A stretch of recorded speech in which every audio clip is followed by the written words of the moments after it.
logrando perfección en la industria de la piratería. Producciones Shark. En MP3. Y de eso te daré, pero antes de meternos en eso, aguantemos el proceso y empecemos en esto.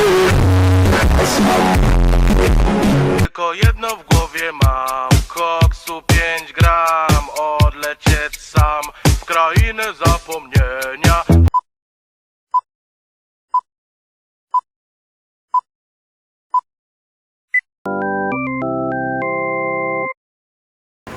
Hola a todos amigos, bienvenidos al podcast Los Intocables.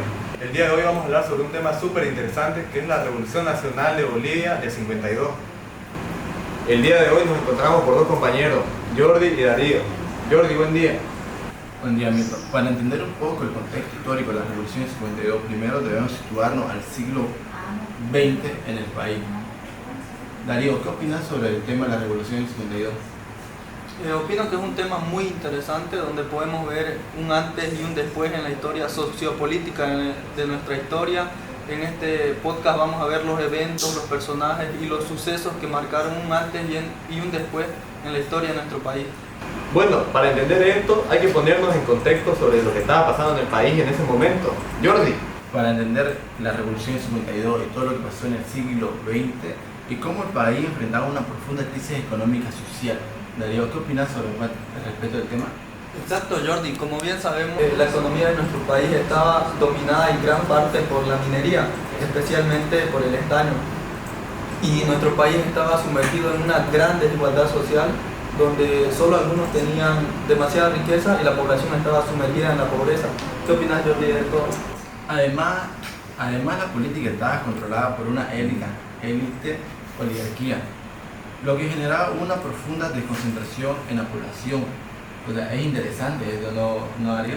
Claro, es un punto bastante interesante donde podemos darnos cuenta que nuestro país estaba en una profunda desigualdad social, porque la élite oligárquica tenía mucho, estaban controlando la minería y la población estaba sumergida en la pobreza. Es algo increíble lo que pasaba en nuestra nación, en nuestro país. Muy buen punto, Darío. Ahora bien, ¿por qué se dio esta revolución? Como ya sabemos, la revolución se da por diversos factores, tanto sociales, económicos y políticos. Yo les voy a hablar el día de hoy de algunos puntos por qué se da la revolución. El primero va a ser la desigualdad económica y social. Nuestro país, Bolivia, estaba sumergido en una crisis económica donde la población no tenía recursos y había una élite que controlaba todo. Y por eso nuestro país era tan pobre. Luego les voy a hablar de dominio de las élites mineras. Como ya habíamos visto más antes, los únicos que controlaban la minería en esos momentos era el estaño, el mineral que se estaba explotando. Eran estas grandes empresas, estos grandes varones que se lo consideraban los varones del estaño, y la población no tenía recursos y solo eran estos grandes personajes que controlaban todo el poder económico de nuestro país. Y también está el fracaso de las reformas previas. Previo a todo esto, en los años 40, el presidente Gualberto Villarruel ya había intentado hacer reformas profundas, los cuales solo habían fracasado y no habían logrado generar cambio en la población o en nuestro país, en la estructura social de nuestro país. Eso sería todo. Verdaderamente muy interesante.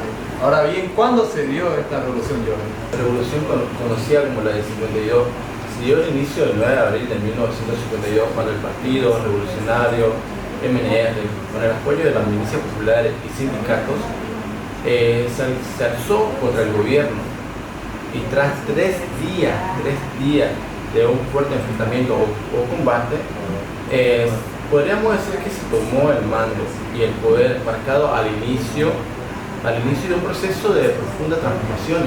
O sea, fueron 3 días de un combate intenso donde ahí entra un personaje conocido como Víctor Paz Estenssoro. O sea, fue algo muy importante para esta época.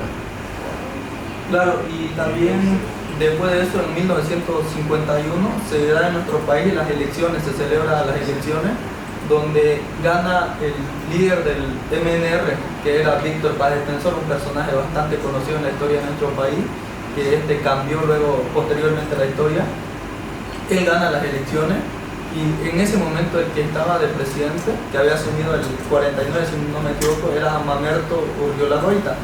Este personaje, al enterarse que gana el MNR, no le quiere ceder la presidencia a Víctor Paz Estenssoro.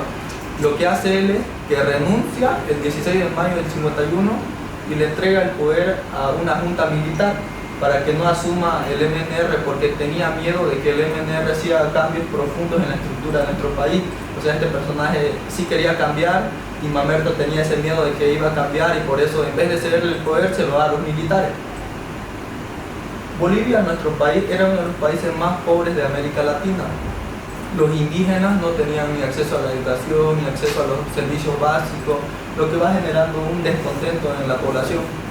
Como le estaba hablando de esto, de que Urriolarroita no le quiere ceder el poder a Estenssoro, le entregaba el poder a una junta militar que en ese momento estaba encabezado por el general Hugo Vallivian.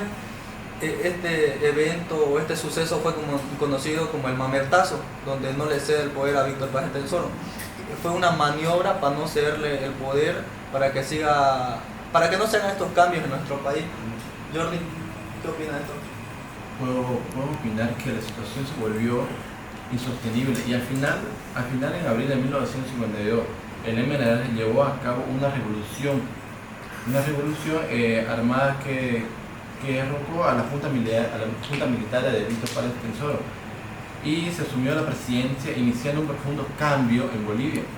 Fue algo bien significativo para ese momento, ¿no? Claro, como estábamos viendo, desde la independencia de nuestro país no había vivido cambios que se sientan o cambios que de verdad transformen la historia de nuestro país. Este fue el primer evento que sí cambió a nuestro país, tanto social, económicamente y políticamente. Estos temas lo vamos a abordar un poco más adelante. ¿Qué hizo Víctor Paz Estenssoro para cambiar la estructura de nuestro país? Agregando un dato, hay que recalcar que Víctor Paz Estenssoro hace 6 años, del 52, estaba exiliado en Argentina y hubo varios problemas para que vuelva, porque claramente el gobierno de Vallivian no quería que regrese al país, aunque haya sido ganador de las elecciones. Como sabemos, la revolución empieza el 9 de abril de 1952. Luego de tan solo 3 días se logra tomar y se logra derrocar al gobierno militar y vuelve Víctor Paz Estenssoro todo triunfante y recibido por sus seguidores de Argentina, donde estaba exiliado, como lo había dicho. Y el 16 de abril del 52 es cuando él ya toma el poder y se hace cargo del poder. ¿Cuáles fueron los grandes cambios que hizo Víctor Paz Estenssoro en la Constitución? Como sabemos, después de asumir el poder Paz Estenssoro hizo varios cambios, pero le vamos a hablar de los que consideramos que son los pilares de la revolución, que es la reforma agraria, reforma educativa, nacionalización de las minas y el voto universal. Jordi, ¿qué opinas del voto universal que hemos sucedido en estos años? Yo opino que el voto universal fue una reforma que sí se tuvo que dar, porque ya cualquier persona podía votar, así sea campesino o indígena, era universalmente para todos podíamos ya, tendríamos el poder de votar legalmente. Claro, es un punto bastante interesante porque antes de la revolución no podían votar todos, sino que eran los privilegiados, las personas que solo tenían recursos, que tenían tierra, no podían votar ni las mujeres. O sea, era algo increíble. ¿Vos qué opinas, Milton, de todo esto, de esta situación que se daba? La verdad fue un gran cambio de que puedan votar mujeres, personas analfabetas, campesinas. Por eso es revolucionario el 52, porque fue algo que no haya hecho ningún presidente en la historia de Bolivia hasta ese entonces. Claro, y otro de los pilares de la revolución fue la reforma agraria, que les va a hablar acá Jordi. La reforma agraria igual fue una reforma bien importante en este punto de la revolución del 52. ¿Por qué? Porque se le entregó la tierra a los campesinos y tenía un dicho muy peculiar, que digamos que era ese dicho que la tierra era a quien no trabaja. O sea, es una reforma muy interesante. Claro, la reforma agraria se dio en el 53, donde se le quitaba los latifundios de esos tiempos y se la entregaba a los verdaderos dueños, a los campesinos. Muy bien dicho lo que dice Jordi, que la tierra es para quien trabaja. También le vamos a hablar de la reforma educativa. ¿Qué opinamos de la reforma educativa? Que en esos tiempos no todos podían acceder a la educación como ahora mismo. La verdad es que igual fue un cambio importante que hizo Víctor Paz Estenssoro. Claro, porque antes de todo esto no todos podían acceder a la educación no era gratuita, no era obligatoria, o sea, solo los que tenían la economía accedían a la educación, o sea, era bastante injusto en nuestro país. ¿O qué opinas, Jordan? Yo opino que sí era bastante injusto, porque si no te das cuenta de que habían personas que contaban con pocos recursos no podían estudiar, y cuando se formó esta reforma ya todo el mundo podía estudiar, si sea niños sin un buen estatus económico o con pocas posibilidades, pero que una vez se dio la reforma ya cualquier persona podía estudiar gratuitamente. Sí, también se dice que después de todas estas reformas no se implementó, digamos, al 100%, no era que todos ya accedían a la educación, porque en los 70, por ahí que mi padre era niño, se dice que él también no accedió a la educación, pero es algo ya era un cambio significativo en nuestro país. Y el último punto es de la nacionalización de las minas. Sabemos que más antes de la revolución la nacionalización era necesaria. ¿Por qué? Porque los que controlaban todo el poder económico de la minería eran los varones del estaño, que se hacían llamar así, y luego se crea la Comibol.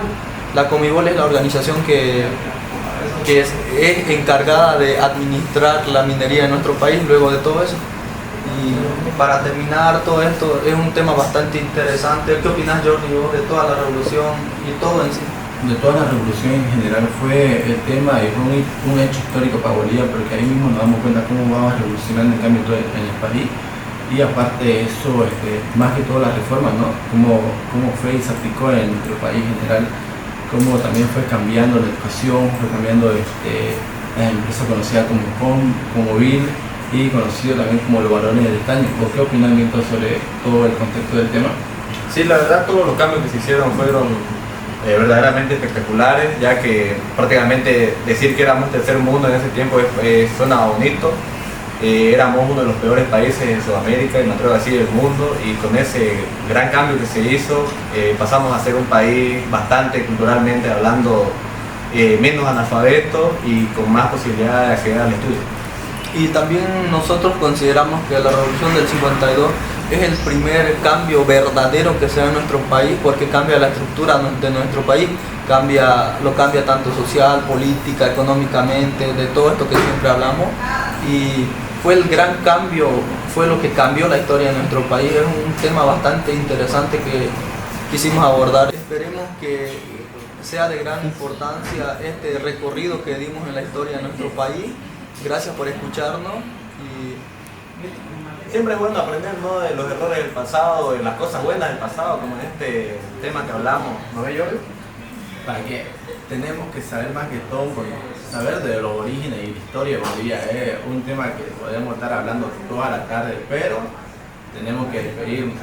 Así que hasta luego. Hasta la próxima.